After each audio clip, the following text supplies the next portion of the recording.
ஒப்பற்ற ஒரே பலியினாலே இதை கேட்டுக்கொண்டிருக்கிற அருமையான மகனே மகளே, நீங்கள் பரிசுத்தமாக்கப்பட்டு இருக்கிறீர்கள். இது நிஜம். நீங்க தேவ நிஜத்தை மாத்திரம் அறிந்து கொள்ளுவீர்கள் என்றால் அநேக பாவங்களில் இருந்து வெளியே வருவீர்கள். இதை கேட்டுக்கொண்டிருக்கிற அருமையான சகோதரனே, தேவனுடைய பார்வையில் நீ ராஜாவாக இருக்கிறாய். அருமையான சகோதரியே, தேவனுடைய பார்வையில் நீ ராணியாக இருக்கிறார். உங்களை ரட்சித்த உங்கள் தகப்பனாகிய தேவனுடைய கரத்திலிருந்து ஒருவனை ஒன்ன பிடுங்க முடியாதுப்பா.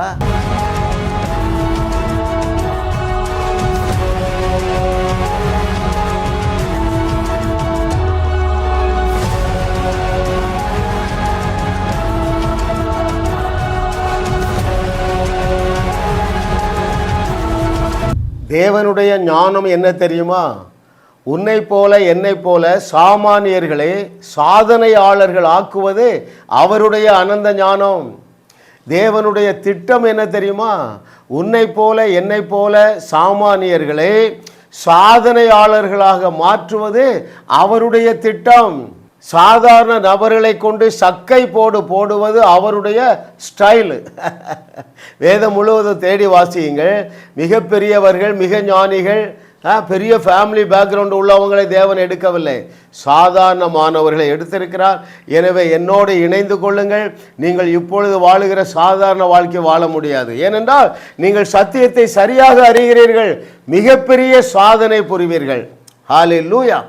தேவன் நமக்கு கிருபையாக தந்த 42வது அவருடைய அனந்த ஞானம் மனித நிஜமா தேவ நிஜமா? மிக முக்கியமான சத்தியத்தை ஆவியானவர் நமக்கு கற்றுத்தரப் போகிறார். 2 நிஜங்கள் உள்ளன, 2 ரியாலிட்டிஸ். ஒன்று ஹியூமன் ரியாலிட்டி, இன்னொன்று காட்ஸ் ரியாலிட்டி. நீங்கள் செய்தியை கேட்கும் பொழுது இதை நீங்கள் புரிந்து கொள்ளுவீர்கள். எனக்கு மிகவும் பிரியமானவர்களே, இந்த சத்தியத்தை நீங்கள் இன்றைக்கு அறிந்து கொள்ள போகிறதுனாலே நீங்கள் இயற்கையாகவே லகுவாகவே ஒரு சாதனையாளனாக உயர்ந்து கொண்டே வருவீர்கள், சரித்திரம் படைப்பீர்கள். அதுதான் காட் ஸ்டைல். பாருங்களேன், யார் மிக சாதாரணமானவன்? யார்? தேவன் வேதத்தில் எடுத்து பயன்படுத்துகிற எல்லாருமே மிக சாதாரணமான ஆட்கள் தானங்க. நீங்கள் ஒதுங்கி நிற்காதீர்கள். பரலோகம் உங்களை ஏற்படுத்தி வைத்திருக்க எதுக்கு? இந்த உலகத்தில் உள்ள பிரச்சனைகளை பிடுங்கவும் இடிக்கவும் அழிக்கவும், அதே இடத்துல என்ன செய்யணும்? கட்டவும் நாட்டவும் தேவனால் தெரிந்து கொள்ளப்பட்டவர்களோடு தேவனுடைய ஆவியார் இன்றைக்கு தெளிவாக பேசுவாராக. பாருங்கள், ஒரு 10 காரியங்களிலே மனித நிஜம் என்ன சொல்லுகிறது, தேவ நிஜம் என்ன சொல்லுகிறது என்று சொல்லி பார்க்க போகிறோம். ரைட்? மனிதருடைய சிந்தையிலே தோன்றுவது மனித நிஜம், எழுதி இருப்பது தேவ நிஜம். பாருங்கள், ஒரு உதாரணம் சொல்றேனே. நீங்க என்ன நினைக்கிறீங்க? நான் பாவி, அப்படித்தானே சொல்றீங்க. உங்க சபையில் அப்படித்தான் சொல்லி தராங்க, நீங்க பாவிகள், நான் பாவிகள். அப்படி சொன்னாதான் ஆண்டவருக்கு பிடிக்கும். நீங்கள் வேதத்திற்கு விரோதமாக எதையாவது சொல்லுவீர்கள் அல்லது நம்புவீர்கள் என்றால் நீங்கள் யார் தெரியுமா? பெருமைக்காரர்கள். வேதம் அப்படி சொல்லவில்லை. எபிரேயர் 10:10 படியுங்க. Hebrew 10:10. What does it say? Because of that unique sacrifice you have been sanctified. அந்த ஒப்பற்ற ஒரே பலியினாலே இதை கேட்டுக்கொண்டிருக்கிற அருமையான மகனே மகளே, நீங்கள் பரிசுத்தமாக்கப்பட்டு இருக்கிறீர்கள். இது நிஜம். மதவாதிகள் சொல்லுகிறார்களே நான் பாவிகள், அது பேர் என்ன தெரியுமா? மனித நிஜம். நான் அப்படி பேர் விட்டுருக்கேன் பாருங்களேன். ஐயா, என்னிடத்தை இன்னும் சில பாவங்கள் இருக்கிறத வசனம் சொன்னது தான். வசனம் என்ன சொல்லுகிறது? அந்த ஒப்பற்ற ஒரே பலியினுடைய மகத்துவத்தினாலே நீங்கள் பரிசுத்தவான்களாக மாற்றப்பட்டு இருக்கிறீர்கள் என்று சொன்னால் சரிசார் என்று ஏற்றுக்கொள்ளுவது தாழ்மை, மற்றதெல்லாம் மாய்மாலமான என்னது பெருமை. நான் இதை அறிந்து கொண்டேன் பாருங்க. எதை அறிந்து கொண்டேன்? என்னுடைய ஆவி மனிதனிலே தேவன் என்னை பரிசுத்தமாக்கி விட்டார். ஏனென்றால் எபிரேயர் 10:10 அப்படித்தான் எழுதியிருக்கு. இதை என் மனம் ஏற்றுக்கொண்ட நாளிலிருந்து அநேக பாவ சிந்தையிலிருந்து வெளியே வந்துட்டேன். Thank God. God is good. He is so pleased with you. ஏனென்றால் உங்களை பரிசுத்தமாக்கினது உங்களுடைய கிரியைகளினால் அல்ல, ஐயா, உங்களை பாவிகள் ஆக்கினது உங்களுடைய கிரியைகளினால் அல்ல, நம்முடைய முதல் பெற்றோர் செய்த பாவத்தை நிமித்தம் நாம் பாவிகளானோம். இரண்டாம் ஆதமாகிய இயேசு கிறிஸ்து சிலுவையிலே செய்த புண்ணியங்களினாலே நாம் பரிசுத்தமாக்கப்பட்டு இருக்கிறோம். முதல் ஆதாம் நம்மை பாவியாக்கினார், இரண்டாம் ஆதாம் நம்மை பரிசுத்தவானாக மாற்றிவிட்டார். I thank God for this good revelation. Hallelujah. Oh thank you Lord for your goodness. பாருங்க, மனித நிஜம் என்ன சொல்லுது? என்கிட்ட நிறைய குறை இருக்கு, என் ஜபம் போதவில்லை, என்னுடைய பக்தி பரிசுத்தம் போதவில்லை, நான் நிறைய குறை உள்ளவன். ஆனால் தேவ நிஜம் என்ன சொல்லுது தெரியுமா? அதே எபிரேயர் 10:14 பாருங்கள். கொலோசையர் 2:10 என்ன சொல்லுது? எபிரேயர் 10:14 என்ன சொல்லுது? அந்த ஒப்பற்ற ஒரே பலி செலுத்தப்பட்டதுனாலே நாம் பரிபூரணமாக்கப்பட்டு இருக்கிறோம். நான் அதை உங்களுக்கு வாசிக்கட்டுமா? கொலோசையர் 2:10 முதலாவது வாசிக்கிறேன். மேலும் சகல துரைத்தனங்களுக்கும் அதிகாரத்துக்கும் தலைவராய் இருக்கிற அவருக்குள் நீங்கள் பரிபூரணம் உள்ளவர்களாய் இருக்கிறீர்கள். ரைட்? எபிரேயர் 10:14 நான் உங்களுக்கு வாசிக்கிறேன். ஹீப்ரு 10:14 ஏனெனில் பரிசுத்தமாக்கப்படுகிறவர்களை ஒரே பலியினாலே இவர் என்றென்றைக்கும் பரிபூரணப்படுத்தி இருக்கிறார். You are perfectly perfected, spotless, குற்ற சாட்டப்பட முடியாதவன், தண்டனைக்கு உரியவன் அல்லங்க. ஏனென்றால் தேவன் நம்முடைய ஆவி மனிதனை என்ன செஞ்சிட்டார்? He has made it perfectly perfect. நீ ஒரு அங்குலம் கூட பரிபூர்ணம் ஆக வேண்டியதில்லைங்க. ஹல்லேலூயா. ஓ, நீங்கள் தேவ நிஜத்தை மாத்திரம் அறிந்து கொள்ளுவீர்கள் என்றால் அநேக பாவங்களிலிருந்து வெளியே வருவீர்கள். அது மாத்திரமல்ல, குற்ற உணர்விலிருந்து வெளியே வருவீங்க, பயத்திலிருந்து வெளியே வருவீங்க. தேவனுடைய சம்பூர்ண ஆசீர்வாதங்களை நீங்கள் சுதந்தரிக்கும்படியாக இந்த தேவ நிஜத்தை நீங்கள் அறிந்து கொள்ளுங்கள். எனக்கு பிரியமான தேவர்களே, ஹல்லேலூயா. ஓ தேங்க்யூ மாஸ்டர், அவர் goodness. Thank you Lord for your goodness. பாருங்கள், மூன்றாவது மனித நிஜம் என்ன சொல்ல தெரியுமா? நீ தேவனை என்ன செய்யவே முடியாது, திருப்திப்படுத்தவே முடியாது. எதில்? உன் பரிசுத்தத்தினாலே திருப்திப்படுத்த முடியாது. உன் பக்தி போதாது, உன் ஜெபம் போதாது, முழங்கால் தேஞ்சது போதாது. தேவ நிஜம் என்ன தெரியுமா? உங்களை அழைத்த உங்கள் தகப்பனாகிய தேவன் உங்களை குறித்து திருப்தியாக இருக்கார். நீங்கள் நல்லவர்களாக இருக்கிறதுனால அல்ல, நீங்கள் நன்மைகள் செய்யும் போது மாத்திரமல்ல, நீங்கள் அவருக்கு கீழ்ப்படியும் போது மாத்திரமல்ல, ஐயா, அவர் உங்களை பெற்றெடுத்ததினாலே உங்களை குறித்து திருப்தியாக இருக்கிறார். ஐயா, உங்களை குறித்து அதிருப்தியா இல்லப்பா, நீங்கள் செய்ய போகிற பாவங்களுக்காகவும் 2000 ஆண்டுகளுக்கு முன்பதாகவே தன்னுடைய குமாரனை சிலுவையிலே தண்டித்து அப்பா அவர் திருப்தி ஆயிட்டார்ப்பா. இனிமேல் எந்த தண்டனை யாருக்கும் கிடையாது. ஆகையினால்தான் கர்த்தரை தெய்வமாக கொண்ட நாம் பாக்கியவான்கள். நம்முடைய வாழ்க்கையில் எல்லாமே பரிசுத்தமாயிற்று, எல்லாமே பரிபூர்ணமாயிற்று, நாம் அப்பழுக்கற்றவர்கள். இவையெல்லாம் தேவ நிஜம். Right? Hallelujah. Oh thank you Lord for your goodness. நீங்கள் இதை அறிந்து கொள்ளுவீர்கள் என்றால் அந்த இளைய குமாரனை போல நீங்கள் பன்றி மேய்க்க போக மாட்டீங்க. ஏன் அவன் பன்றி மேய்க்க போனா? எங்கள் அப்பா என் மேலே திருப்தியாக இல்லை, என் மேலே கோபமாக இருக்கிறார். ஏன் தம்பி அப்படி சொல்கிறீங்க? ஐயோ, எங்கள் அப்பாவுடைய ஆஸ்தியெல்லாம் அழிச்சிட்டாங்க, எங்கள் அப்பாவுக்கு விபச்சாரம் பிடிக்கவே பிடிக்காது, விபச்சாரத்தில் கிடந்தேன், குடியில் கிடந்தேன், கும்மாளம் போட்டேன், எப்படிங்க எங்கள் அப்பாவுக்கு பிடிக்கும்? ஐயா, நீங்கள் செய்கிற பாவங்கள் உங்களுடைய ஆவி மனிதனை எந்த விதத்திலும் கரைப்படுத்த முடியாதபடி எபேசியர் 1:13 சொல்லுகிறார். ஆவி மனிதனை பெர்ஃபெக்ட்லி பெர்ஃபெக்டட் ஆக்கி ஆவியானவரை கொண்டு என்ன செஞ்சிட்டாரு? சீல் பண்ணிட்டாரு. இப்பொழுது ஆவியான தேவன் உங்களுடைய ஆவி மனிதனை மாத்திரம்தான் பார்க்கிறார். It is perfectly perfected. Hallelujah, hallelujah. Thank you Lord for your goodness. Thank you master. Hallelujah. பாருங்கள் ஐயா, இந்த தகுதியெல்லாம் செய்தது இயேசு கிறிஸ்துவுடைய அந்த புண்ணியம், அந்த பலி. நான்காவது பாருங்கள், நான் புழுதியில் இருக்கேன், குப்பையில் இருக்கிறேன், I am good for nothing. ஆனால் வசனம் என்ன சொல்லுகிறது? நீங்கள் அவரோடு கூட உன்னதங்களிலே வீற்றிருக்கிறீர்கள். எழுதி இருந்தால் நீங்கள் ஏற்றுக்கொள்ளுங்கப்பா, எழுதலைன்னா ஏற்றுக்கொள்ளாதீங்க. அவ்வளோதான் மேட்ரு. ஐயா, இதற்கு விரோதமான சில வசனங்கள் கூட இருக்கலாம். யோசுவா சொல்றான் பாருங்க, எப்பா தேவன் சொன்ன நல்வார்த்தைகளில் எல்லாம் ஒரு வார்த்தையே தவறல. அப்படின்னா என்ன அர்த்தம்? அவர் சொன்ன மற்ற வசனங்கள்ல இருந்து அவர் மாறிட்டாரு. எரிச்சல் உள்ள தேவன் மாறிவிட்டார், தண்டியாமல் விடார் மாறிவிட்டார். ஏன் மாறினாரு? நம்மை பொறுத்தவற்றிலே மாறினார். ஏன்னா அவர் ஏற்கனவே அந்த தண்டனையை ஃபைலெல்லாம் க்ளோஸ் பண்ணிட்டாரு. இன்னும் 10 ஆண்டுகள் கழித்து நான் செய்ய போகிற பாவங்களுக்காகவும் அவருடைய குமாரனை தண்டித்து இப்போ அவர் திருப்தியாக இருக்கிறாருங்க. அதுக்கு தான் அந்த கதையை சொன்னார். எப்போ நான் உங்களை பெற்றெடுத்துட்டேன், இளைய குமாரனே நான் உன்னை பெற்றெடுத்தேன், நீ எப்போ வருவான்னு காத்துட்ருக்க. உன்னுடைய கீழ்ப்படியாமையின் நிமித்தமாக நம்ம உறவு துண்டிக்கப்படவில்லை. That's very important. கர்த்தர் நல்லவர் பாருங்க. இன்னும் என்ன சொல்லுவாங்க? நான் பரதேசிங்க, நான் ஒன்றுக்கு லாய்க்கு இல்லைங்க. ஆனால் ஆண்டவர் என்ன சொல்கிறாரு? நீங்கள் ராஜாக்களாக இருக்கிறீர்கள், லேவியர்களாக இருக்கிறீர்கள். ராஜாக்கள் என்றால் ராணிகள்.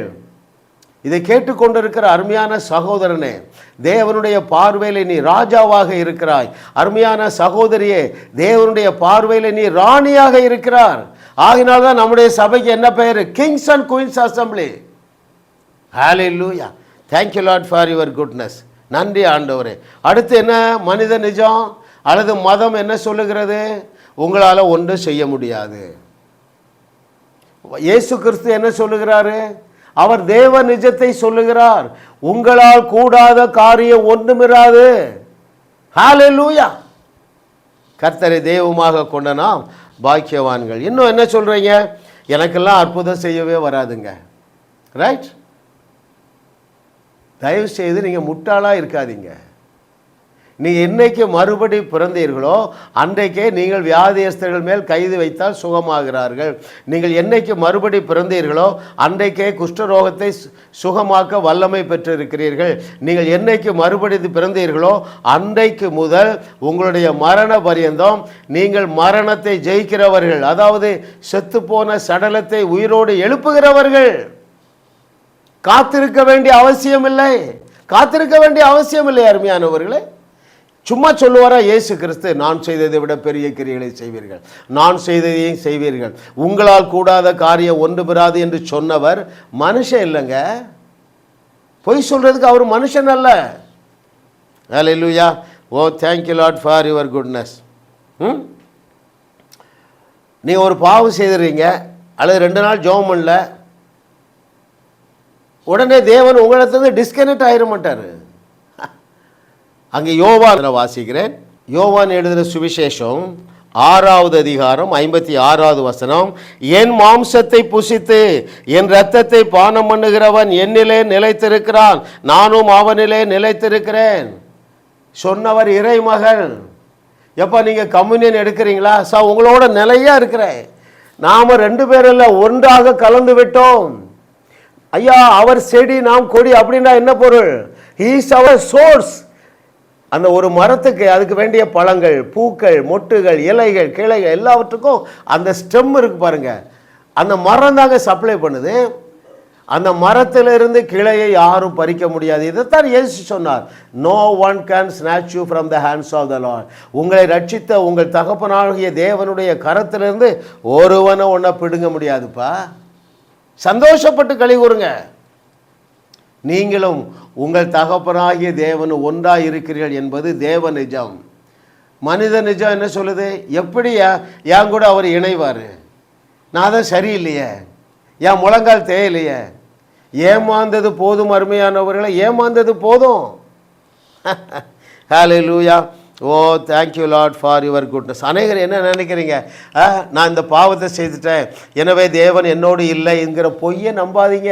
அவர் உங்களை விட்டு விலகுவதும் இல்லை, உன்னை கைவிடுவதும் இல்லை. அருமையான தேவர்களே, அதனால தான் கர்த்தரை தெய்வமாக கொண்ட நீங்கள் பாக்கியவான்கள். மனித நிஜம் என்ன சொல்லுது தெரியுமா? சிபிஎம் சர்ச்சில் சொல்லுவாங்களா, மீசையை எடுத்தாதான் கம்யூனியன் கொடுப்பார்களாம். கம்யூனியனுக்கு முன்பதாக 7 நாட்கள் சுத்திகரிப்பு கூட்டம். ஏனென்றால் இவர்கள் ரோமர் 5:1 அவமாக்குகிறார்கள், ரோமர் 8:30 நம்புவதில்லை.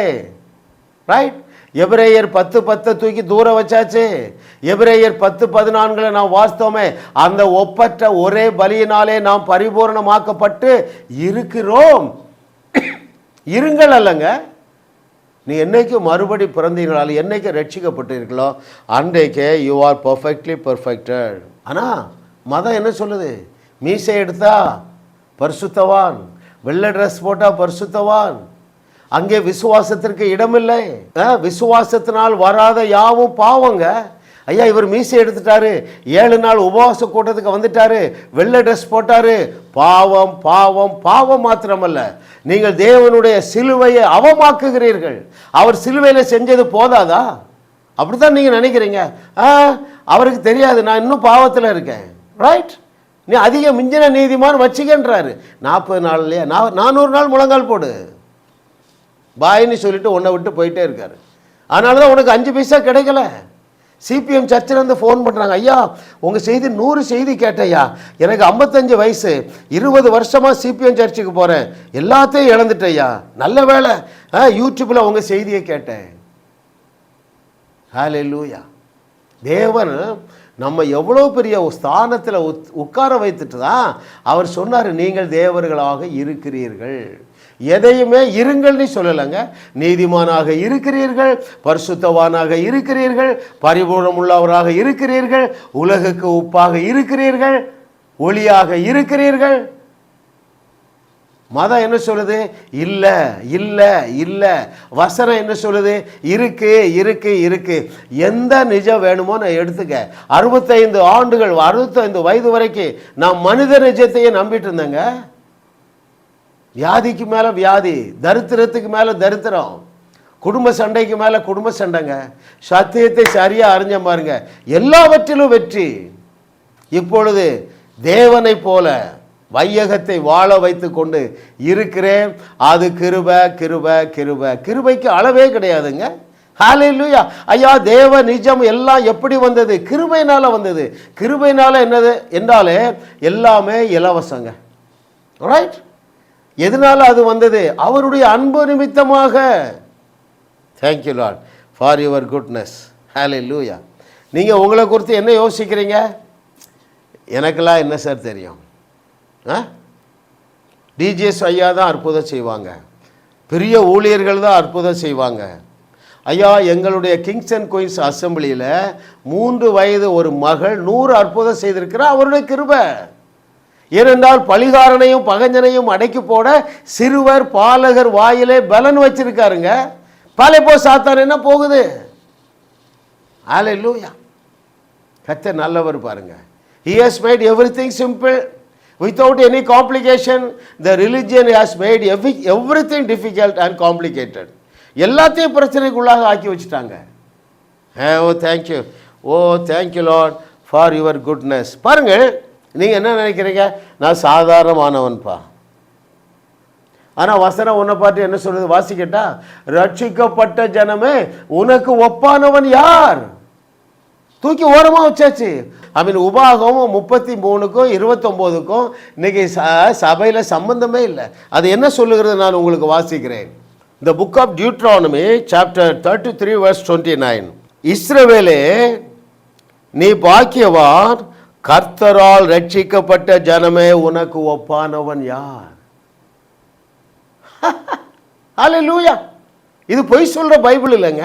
தேவனுடைய வார்த்தை ஒரு நாளும் பொய் சொல்லாது. நீங்க சரியாக சத்தியத்தை அறிந்தவர்கள் எப்படியெல்லாம் பாடுவாங்க தெரியுமா? ஆண்டவரே உமக்கு ஒப்பானவன் யார் என்று மாத்திரம் பாட மாட்டார்கள். எனக்கொப்பானவன் யார், எனக்கொப்பானவன் யார், இந்த பூமியிலே எனக்கொப்பாக ஒருவரும் இல்லையே. ஏன்? நான் ரட்சிக்கப்பட்டிருக்கிறேன்ப்பா. ஹல்லேலூயா. ரட்சிக்கப்பட்ட ஜனமே உனக்கு ஒப்பானவன் யார்? உனக்கு சகாயம் செய்யும் கேடகமும் உனக்கு மகிமை பொருந்திய கேடகமும் பட்டயமும் அவரே. அப்படின்னா என்ன அர்த்தம்? டிஃபென்ஸ் அவர் தான், அஃபென்ஸ் அவர் தான். நல்லா கவனிக்கணும் நீங்க. டிஃபென்ஸ்னா என்னது? பாதுகாப்பு. ஐயா, உனக்கு கொஞ்சம் பாதுகாப்பு அவர் தரல. தேவனே உனக்கு டிஃபென்ஸ் ஆகிட்டாரு, தேவனே உனக்கு அஃபென்ஸ் ஆகிட்டாரு. அப்படி என்றால் என்ன பொருள்? எந்த பிரச்சனையும் நீ உன் காலு கீழே தான் வைக்க முடியும். ஒன்று உன்னை சேதப்படுத்த முடியாது, உன்னை அணுகவே முடியாது. ஏன்? ரட்சிக்கப்பட்ட ஜனமே உனக்கு ஒப்பானவன் யார்? இன்னும் அவர் எழுதுறாரு பாருங்க, உன் சத்துருக்கள் உனக்கு இச்சகம் பேசி அடங்குவார்கள், அவர்கள் மேடுகளை மிதிப்பா என்று சொன்னான். எந்த பிரச்சனையும் காலுக்கு எழலாம்ப்பா, ரைட்? அது எத்தனை கோடியும் கடன் இருக்கலாம், எவ்வளவு சுவிசேஷ விரோதமான அரசாங்கமாக இருக்கலாம். I am the champion. In all the situation, you are the champion over this planet earth. இந்த பூமியிலே உனக்கு ஒப்பானவன் ஒருவனும் இல்லை மகனே மகளே சொன்னவர் தேவனுங்க. தேவன், அவர் பொய் சொல்ல மாட்டார். மனித நிஜம் என்ன சொல்லுறது? எனக்கு இத்தனை கோடி கடன் ஆயிற்று, இந்த கடனை அடைக்கவே முடியாது. தேவ நிஜம் என்ன சொல்லுது? நீயோ கடன் வாங்காதிருப்பாய், அநேக ஜாதிகளுக்கு கடன் கொடுப்பாய். எதை நம்புறீங்க? ஐயா, நீங்கள் தேவ நிஜத்தை நம்பி தியானம் பண்ணுங்க, உங்கள் கடன் பிரச்சனை தேடியும் காணாதிருப்பீர்கள். ஹல்லேலூயா.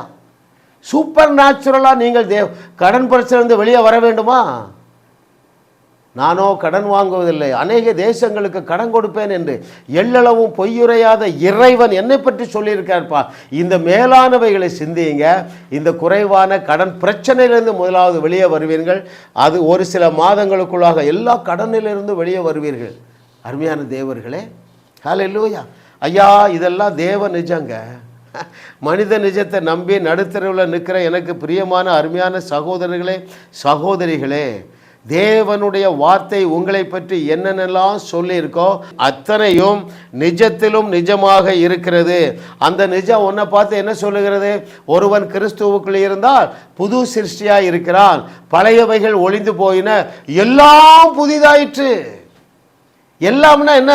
என்னுடைய ஆவி ஆத்துமா சரீரம் புதிதாயிற்று, என்னுடைய ஃபைனான்ஸு புதிதாயிற்று, என்னுடைய ஹெல்த் புதிதாயிற்று. அப்படி என்றால் என்ன பொருள்? ஒரு நன்மையும் குறைவுபடாத வாழ்க்கை. ஹல்லேலூயா. ஆபிரகாமுடைய செழிப்பு என்னுடையது, ஈசாக்கின் செழிப்பு என்னுடையது, யாக்கோபின் செழிப்பு என்னுடையது. வேற யாருங்க? அந்த சாலமோனின் செழிப்பு என்னுடையது, தாவீதின் செழிப்பு என்னுடையது. ஹல்லேலூயா. Oh thank you Lord. ஓ, நீங்கள் இப்போ எதை நம்ப போறீங்க?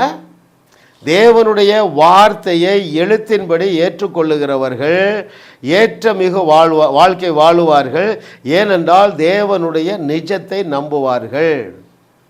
சூழ்நிலையை நம்புகிறவர்கள், மதம் சொல்லித்தர்ற பொய்யை நம்புகிறவர்கள், நீங்கள் எவ்வளவுதான் உங்களை சுற்றி செழிப்பு இருந்தாலும் உங்களால் கண்டுபிடிக்க முடியாதுங்க. ஆனால் சத்தியத்தை அறிந்தவர்கள் என்ன செய்ய மாட்டார்கள்? உஷ்ணம் வருகிறதை காண மாட்டார்கள்.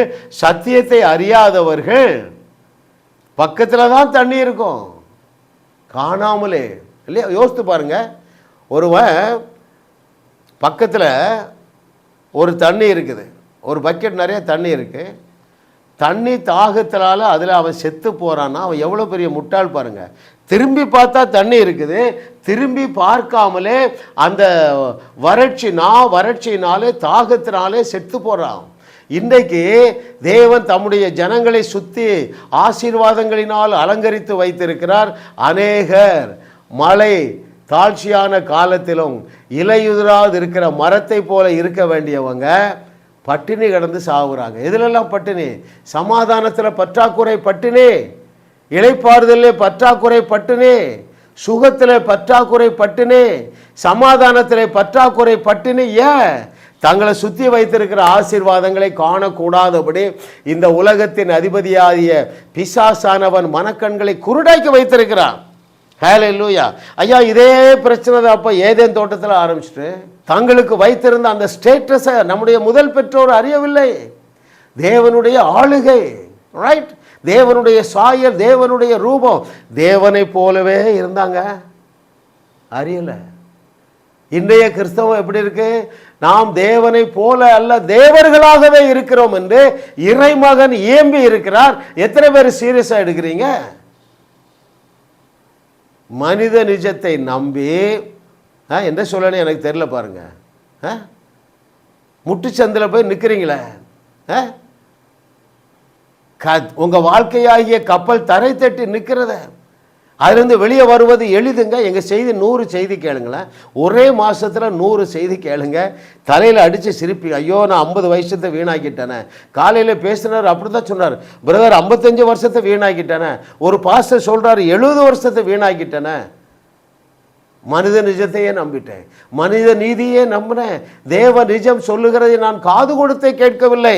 தேவ நிஜம் என்னவெல்லாம் சொல்லுகிறது என்று நான் வேகமாக சொல்லி முடிக்கிறேன். தேவ நிஜம் உன்னை பார்த்து என்ன சொல்லுதுன்னா, நீங்கள் நீதிமான்களாக இருக்கிறீர்கள், நீங்கள் பரிபூர்ணம் உள்ளவர்களாக இருக்கிறீர்கள். உன்னை குறித்து நான் திருப்தியாக தான் இருக்கிறேன். வேற என்ன? ஹல்லேலூயா. அவரோடு கூட நான் எங்க சிங்காசனத்தில் வீற்று இருக்கிறேன். நான் ராஜா என்று வசனம் சொல்லுகிறது, நான் அதை ஏற்றுக்கொள்ளுகிறேன். இயேசுவுடைய வார்த்தையின்படி என்னால் செய்யக்கூடாத காரியம் ஒன்றுமில்லை, எனவே என்னால் எல்லாம் செய்ய முடியும் என்கிற தேவ நிஜத்தை நான் ஏற்றுக்கொள்ளுகிறேன். இன்னும் என்னுடைய மூத்த சகோதரர் என்ன சொன்னார்? டேய் தம்பிமார்களா, டேய் தங்கைகளா, நான் செய்ததை விட பெரிய கிரியைகளை செய்வீர்கள். சரியண்ணா என்று ஏற்றுக்கொள்ளுங்க. ஏற்றமிகு வாழ்க்கை கதவை தட்டி கொண்டு நிற்கிறது. ஹல்லேலூயா. ஓ, இன்னும் தேவ நிஜம் என்ன சொல்லுகிறது தெரியுமா? உனக்கு ஒப்பானவன் ஒருவனும் உலகத்தில் இல்லை. ஏற்றுக்கொள்ளுங்கள் அருமையானவர்களே. ரட்சிக்கப்பட்ட ஜனமே, உனக்கு ஒப்பானவன் ஒருவனும் இல்லை. தேவனுடைய ஆவியானவர் தாமே இந்த சத்தியங்களை உங்களுக்கு நினைப்பூட்டி உங்களுடைய மனம் புதிதாகுவதாக இயேசுவின் நாமத்தில் பிதாவே, ஆமென், ஆமென். ஜாஸ் மினிஸ்ட்ரி செய்திகள் மூலமாக நீங்கள் ஆசீர்வதிக்கப்பட்டிருக்கிறீர்கள். நீங்கள் இந்த ஊழியத்தோடு கைகோர்க்கும்படியாக உங்களை அழைக்கிறோம். நீங்கள் காணிக்கை விதைக்கக்கூடிய நல்ல நிலமாக ஜாஸ் மினிஸ்ட்ரிஸ் இருக்கிறது. விசுவாசத்தோடு உற்சாகமாக பெருக விதையுங்கள். தேவன் உங்களை 1000 மடங்கு பெருக செய்வார். வாரந்தோறும் சென்னை முகப்பேரில் நடைபெறும் கிங்ஸ் அண்ட் குயின்ஸ் அசம்பிளி ஞாயிறு ஆராதனைக்கு அன்புடன் அழைக்கிறோம். சத்தியத்தை சரியாக அறிந்து வெற்றி வாழ்க்கை வாழுவீர்கள். சென்னையில் உள்ள உங்கள் நண்பர்கள் உறவினர்களையும் 3 மாதங்கள் தொடர்ந்து வரும்படியாக உற்சாகப்படுத்துங்கள். முற்றிலும் ஜெயமான வாழ்க்கை வாழுவார்கள். உங்களையும் வாழ வைத்து உங்கள் மூலம் உலகத்தையும் வாழ வைக்கவே தேவன் எங்களை கிருபையாக அழைத்துள்ளார். விடுதலை பெறவும் சுகத்தை அனுபவிக்கவும் தொலைபேசியில் எங்களோடு தொடர்பு கொள்ளுங்கள். ஜாஸ் மினிஸ்ட்ரீஸ் யூடியூப் சேனலில் தொடர்ந்து செய்திகளை கேளுங்கள். சப்ஸ்கிரைப் செய்யுங்கள். வீடியோக்களை லைக் செய்து பலரோடும் பகிர்ந்து கொள்ளுங்கள். அவர்களும் ஆசீர்வதிக்கப்படட்டும்.